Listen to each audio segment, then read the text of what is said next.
Hit Radio, l'essentiel de l'actualité.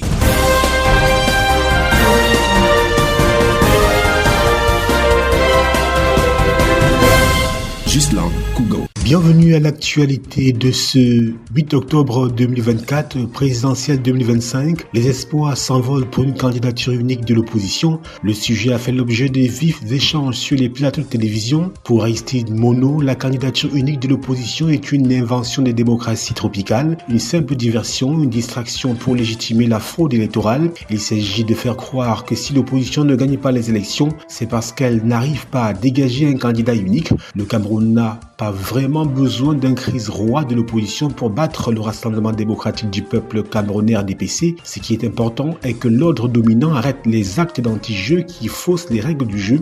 Le communicant du Rassemblement démocratique du peuple camerounais, Patrick Rifoué, pour lui, les divisions ont commencé au sein de l'opposition parce que chacun pense être le Jésus-Christ de ce front. Le coordonnateur du mouvement progressiste Hilaire Zipan ne croit pas à cette option et précise que son parti ne se mélange pas avec tout le monde et que les démarches en cours visant à faire des coalitions n'engagent pas sa formation. Il est donc possible qu'en octobre 2025, le candidat du Rassemblement démocratique du peuple camerounais RDPC affronte non pas un challenger, mais plutôt une multitude de prétendants.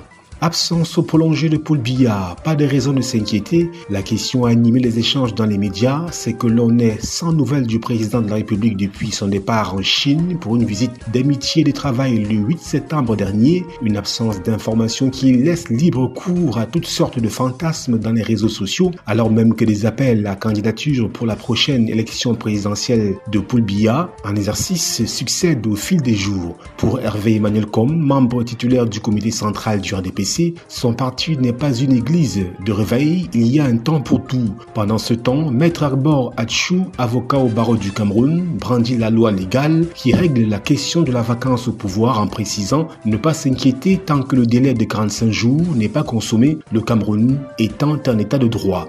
Des positions contestées par le bon d'Atchoua du mouvement pour la renaissance du Cameroun MRC qui pense que dans une gouvernance sérieuse, le peuple doit savoir où se trouve le chef de l'État et c'est un devoir pour l'opposition de demander des comptes car pour lui au RDPC, c'est une question de rumeur qui vient d'en bas et la vérité d'en haut. En économie, la Banque des États de l'Afrique centrale BEAC injecte les pièces de monnaie sur le marché. Il s'agit d'une réponse aux nombreuses plaintes des usagers et commerçants. L'agence de Douala l'a fait savoir via un communiqué. Une bonne nouvelle pour les pharmacies, les supermarchés, les grands magasins, les boulangeries et les propriétaires de commerce dans la capitale économique du Cameroun. On apprend que les échanges de billets en pièces de monnaie se feront tous les lundis, mardis et mercredis de 7h à 10h. Cette belle initiative de l'agence de la Banque des États de l'Afrique centrale BEAC de Douala arrive dans un contexte où la rareté des pièces de monnaie est une triste réalité. Afin de résorber définitivement ce problème, Yvon Sanabangui, gouverneur de la BEAC, a annoncé la mise en circulation au cours de l'année en cours d'une nouvelle gamme de pièces.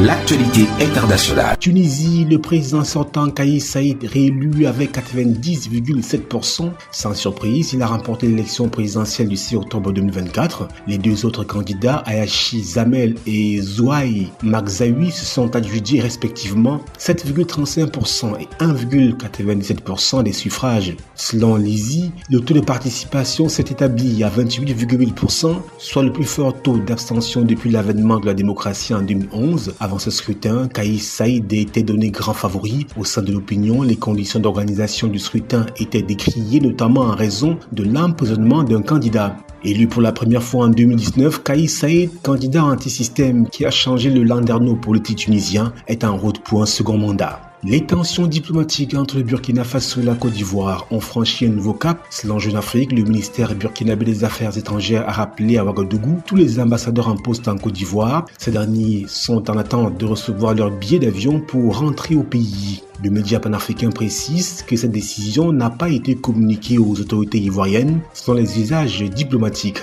Le Burkina Faso accuse la Côte d'Ivoire de manœuvrer pour sa déstabilisation, des accusations rejetées par les autorités ivoiriennes, assurant n'avoir aucun intérêt à déstabiliser un voisin. Les relations bilatérales se sont considérablement détériorées au point que les deux pays n'ont plus d'ambassadeur depuis que la mission de l'Ivoirien Kapielessien Soro à Ouagadougou a pris fin en septembre 2021 et que l'ambassadeur de de Burkina Faso. Mahamadou Zongo a quitté Abidjan en novembre 2022. Le capitaine Ibrahim Traoré, arrivé au pouvoir après un second coup d'État, avait nommément cité le Bénin et la Côte d'Ivoire, estimant qu'ils servent de base à la déstabilisation de son pays.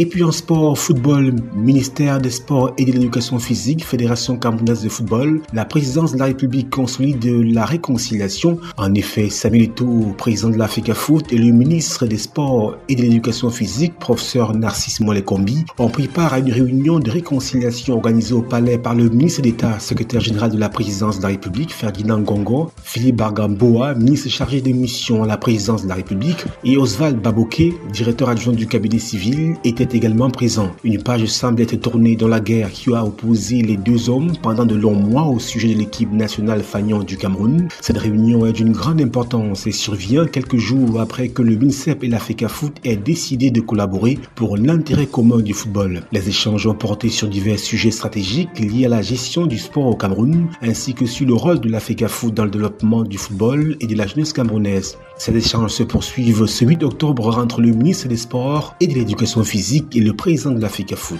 Voilà, mesdames, messieurs, c'est la fin de l'actualité sur ITFM 103. Restez en compagnie de nos programmes qui se poursuivent. Hit Radio, une info d'avance.